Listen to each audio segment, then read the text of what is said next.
স্ত্রী স্বামীর অনুমতি ছাড়া যেখানে সেখানে যায়, স্বামী বাধা দিলে ঝগড়া করে, এ সম্পর্কে কিছু বলবেন? আজকাল আমাদের বোনদেরকে অতিরিক্ত স্বাধীন চেতা করে দিয়েছে কিছু মানুষ। তারা মহিলাদেরকে উস্কাই দিয়েছে যে কিসের স্বামীর কথা শুনবা, স্বামীর কথা মানবো না, বদ্ধ করে থাকবো না, এসব স্লোগান শিখিয়ে দিছে না ভাইরা আমার। এটাতে মনে হয় যে স্বামী খুব, এই বউরা মহিলারা খুব স্বাধীন হয়ে গেছে।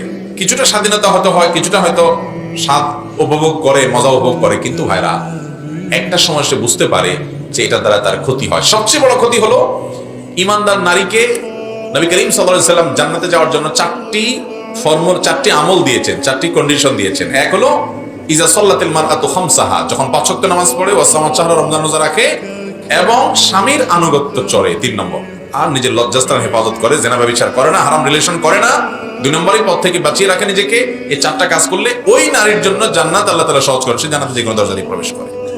এই জন্য ভাইরা আমার, আমাদের মা বোনরা স্বামীর নির্দেশ মেনে চলতে হবে। যতক্ষণ পর্যন্ত অন্যায় নির্দেশ না করবেন, তিনি বাইরে যাবেন, কোথাও যাবেন,